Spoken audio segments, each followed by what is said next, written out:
Cumprimento os alunos e alunas do Ibadejuf, curso médio, com a paz do Senhor, amém?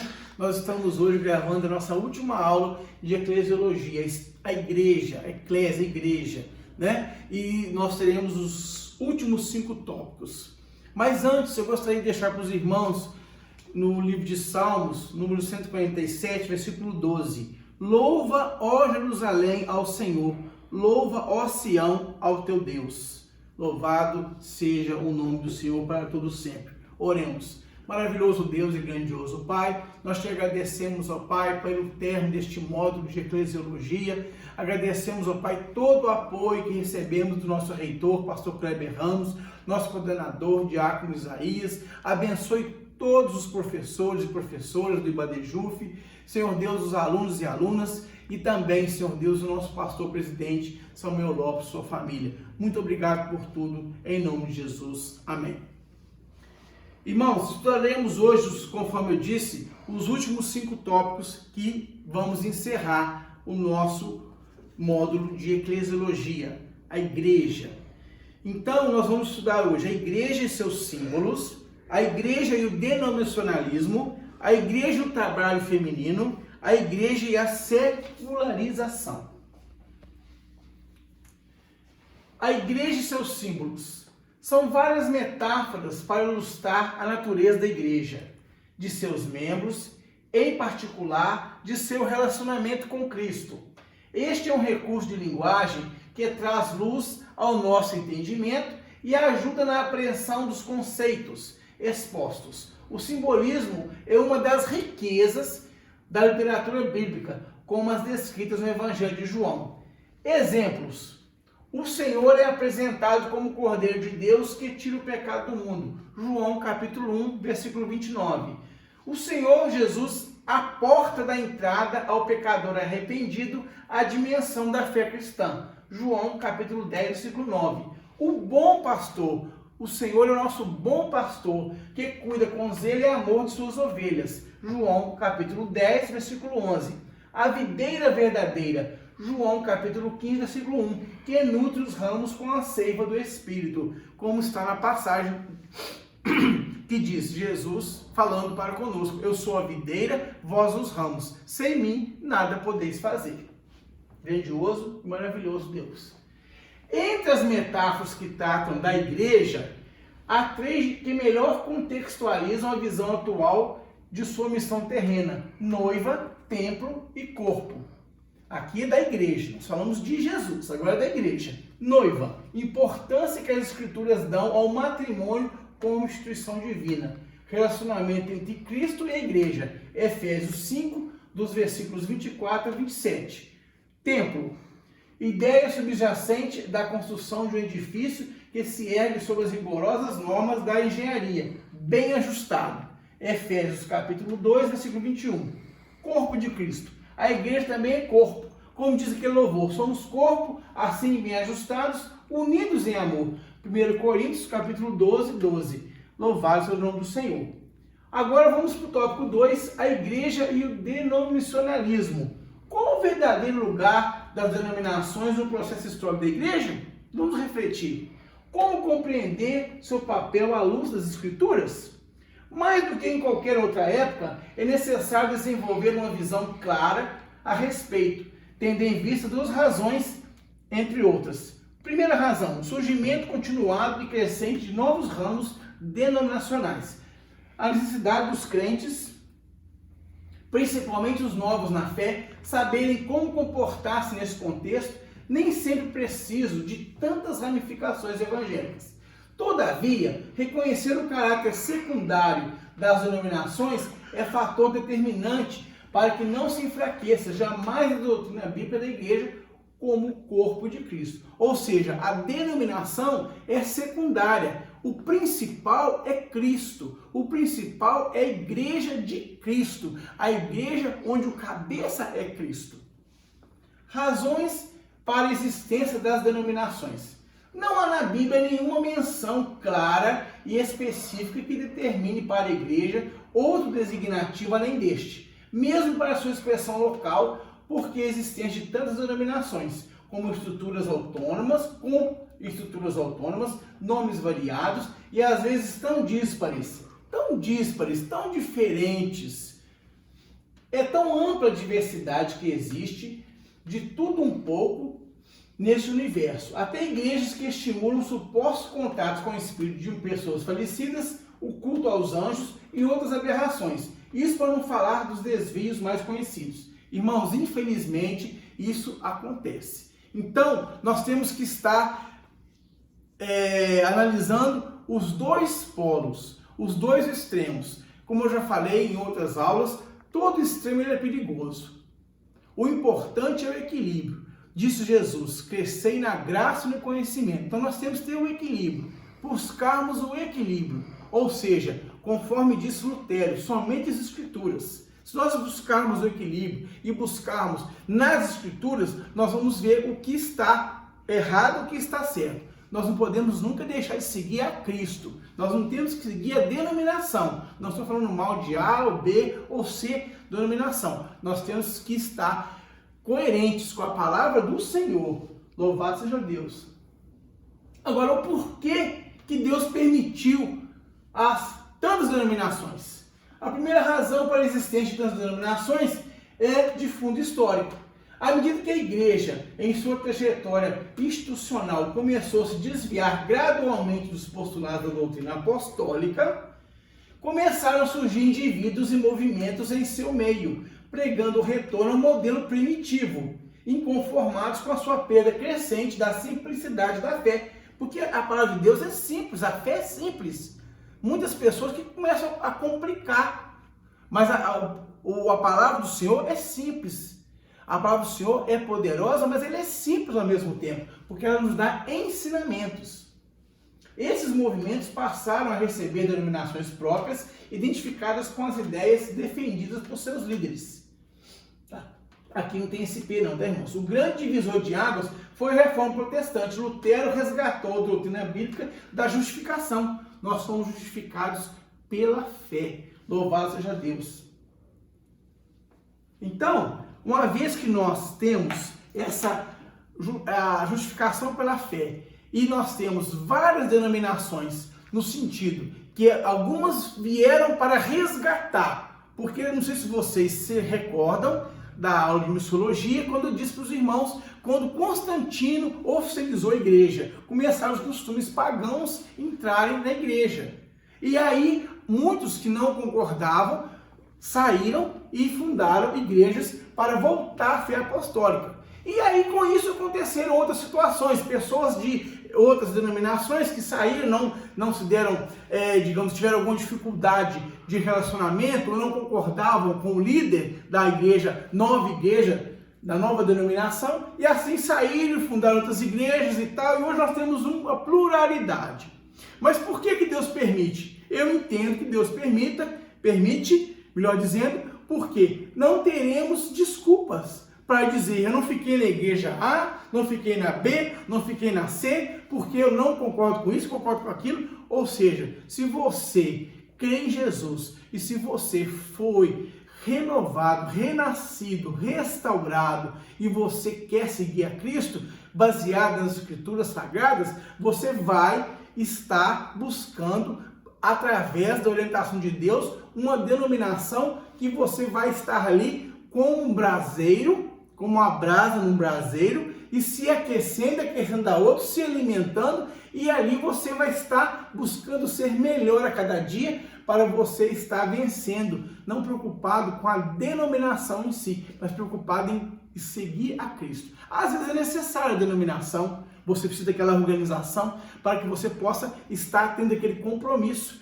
porque às vezes em casa você vai se esfriando, você vai ter dificuldade de buscar o Senhor, uns têm facilidade, outros não, mas cada caso é um caso. O importante é que nós entendermos o porquê do denominacionalismo e o porquê que Deus permitiu, para que ninguém possa dizer que não acertou com essa igreja, não acertou com aquela, não com a outra, porque cada uma tem o seu, digamos assim, a sua forma doutrinária de ser, além das Escrituras, mas o importante é que nós temos que ter consciência de que, conforme diz Lutero, a nossa salvação é pela justificação pela fé.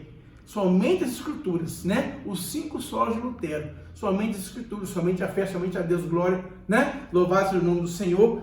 Aleluia, glória a Deus. Eu tenho aqui para os irmãos, vou passar para os irmãos os 5 solas de Lutero, que nós temos que estar sempre em mente. Isso serve para nós nunca deixarmos. Eu sempre trago comigo na carteira somente a graça, somente a fé, somente Cristo, somente a Escritura, somente a Deus glória. São os 5 solas de Lutero que nós temos que estar com ele bem firmes em nossa mente, nosso coração, para que possamos estar servindo a Cristo. Porque igreja nenhuma, irmãos e irmãs, é perfeita. Porque tudo que o homem está direcionado, tudo que o homem está organizando, tudo que o homem está dirigindo, se ele não tiver uma íntima comunhão com Deus, nós, seres humanos, nós somos falhos. Agora, o importante é estarmos preocupados em estar nos 5 solas de Lutero, não preocupados com a denominação. Se Deus quiser nos tirar da denominação A, colocar na B, ou na C, na D ou na E, Ele sabe todas as coisas. O importante é nós estarmos orando e estarmos buscando, né? Ler a palavra de Deus, buscando estudar a palavra de Deus, porque a igreja, ela existe, nós somos a igreja somos nós. Nós refletimos a igreja nos reflete para a honra e glória do Senhor Jesus. Nós vamos estudar agora a igreja e o trabalho feminino. Glória a Deus. Jesus resgatou o trabalho feminino. Através de Cristo Jesus, muitos paradigmas foram quebrados, porque os religiosos da época de Jesus, eles não aceitavam nem que o homem sentasse à mesa, que a mulher sentasse à mesa com o seu esposo. Havia uma separação muito grande entre homem e mulher. Jesus veio e resgatou. E hoje nós temos várias igrejas que são igrejas abençoadas, igrejas cuja organização é perfeita, porque as irmãs nos ajudam a organizar a igreja. As irmãs nos ajudam. Por exemplo, no círculo de oração, quantos ministérios são sustentados através das orações das irmãs no círculo de oração? Como é importante o trabalho das irmãs. Mas Jesus veio quebrar essa situação, esse paradigma. Jesus, através de Cristo Jesus, as irmãs tiveram vez e tiveram voz. E como as irmãs nos ajudam. Louvado seja o nome do Senhor. O resgate da mulher no cristianismo, ou seja, através de Cristo Jesus. Na verdade, uma das grandes conquistas do cristianismo foi resgatar a posição da mulher e elevá-la à sua verdadeira condição diante de Deus. Vê-se tal propósito, por exemplo, a própria linhagem de Cristo Jesus, né? Louvado seja Deus. Jesus, Maria foi agraciada do Senhor e através dela Jesus veio ao mundo. Mateus, em sua genealogia, refere-se aos ancestrais somente pelo lado paterno, mas há destaque a 5 mulheres: Tamar, Raabe, Ruth, Betseba e Maria, das quais somente Ruth e Maria não pesava nenhum deslize moral. Ruth e Maria não tiveram nenhum deslize moral, as demais tiveram porque Deus é justo. Deus evidenciou, foram importantes, mas tiveram desvio moral. Mas Maria e Ruth não tiveram. Então Deus evidenciou também Maria e Ruth no sentido de que elas foram mulheres de Deus em todos os sentidos.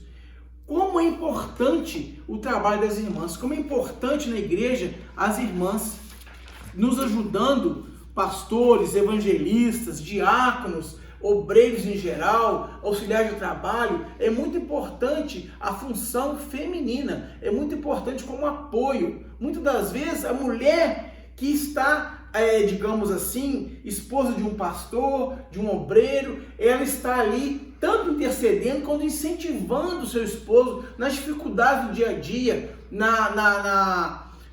no espinhoso que é o episcopado, e a mulher está dando apoio, às vezes num aconselhamento de casal. O pastor não pode ir sozinho, ele precisa da sua esposa. Por isso que eu acredito na necessidade do pastor ser casado, porque num problema onde está envolvido um casal, tem que ser a esposa e o esposo junto, para que os dois possam ajudar aquele casal em dificuldade. A mulher, ela ajuda muito, e Jesus Cristo resgatou e empoderou as mulheres no sentido de fazê-las ouvidas, fazê-las trabalhar na obra do Senhor e ajudar no ministério de Jesus, e até hoje elas nos ajudam, louvado seja Deus.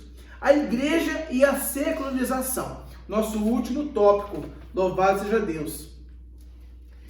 Secularização e contextualização. O secularismo tem como proposta a rejeição de toda forma de fé e devoção religiosa, admitindo como lema de vida apenas os fatos e influências derivados da vida presente. Ele nega, por exemplo, por conseguinte, a influência das forças espirituais nas atividades humanas e reduz as circunstâncias do dia a dia exclusivamente ao esforço humano, excluindo sob qualquer hipótese a interferência divina. Ou seja, a secularização é quando a pessoa está entendendo que eu fiz por onde Deus me deu saúde, eu fui e fiz. Claro, o poder, o querer é do homem, mas o poder é de Deus. Você fez a sua parte, Deus te ajudou. Você não pode nunca entender que a secularização, as coisas desse mundo, as coisas desse século são mais importantes e você consegue tudo sem a ajuda de Deus. Lê do engano. Nós fazemos a nossa parte e o Senhor nos ajuda. Essa máxima do mundo querer é poder não enquadra na igreja do Senhor, a igreja que tem os 5 solas, a igreja que está baseada na palavra de Deus, na inerrante palavra de Deus. Ou seja, eu quero, mas Deus é poder. Querer é do homem, poder é de Deus. Ou seja, eu posso querer, mas o meu Deus tem que consentir, meu Deus tem que selar ali com o poder dele. A secularização, o relativismo cristão, eles não está de acordo com a palavra de Deus. Eu gostaria de passar para os irmãos aqui uma outra posição sobre o secularismo. Os emissários do diabo, travestidos de bons religiosos, seguem a mesma linha e não se furtam de usar linguagem astuciosa, melhor dizendo, ecumênica, para ser mais preciso, buscando defender a multiplicação religiosa, que nada mais é que a repetição da velha ideia de que todos os caminhos levam a Deus. Irmãos, isso é secularismo. Não são todos os caminhos que levam a Deus. Os caminhos que levam a Deus, o caminho, melhor dizendo. Jesus disse: eu sou o caminho, a verdade e a vida. Ninguém vem ao Pai senão através de mim. Ninguém vê ao Pai senão por mim. Então o nosso Jesus é o caminho, um único caminho, a verdade, a única verdade e a vida. O nosso Jesus é que nos dá vida eterna e que nos dá vida neste mundo, nos dando condições de estarmos neste mundo, mesmo sabendo que não pertencemos a Ele, mas nós somos alicerçados pela palavra de Deus e somos conduzidos através do Espírito Santo de Deus, impulsionados a caminhar mais uma milha até a volta do Senhor Jesus, tanto para arrebatar a sua igreja, como Ele pode voltar individualmente para nos buscar. Nós temos que estar cientes dessa situação. E o mais importante, nesse módulo onde nós estudamos a eclesiologia, sobre a eclésia, que é sobre a igreja, dos vários tópicos que nós estudamos, o mais importante é nós estarmos firmes na palavra de Deus. Nós não vamos olhar nem para a direita, nem para a esquerda. Vamos olhar para o alvo, que é Cristo Jesus. Que os irmãos sejam abençoados. Até a próxima aula, que será Ética Cristã para a glória do Senhor Jesus. Amém?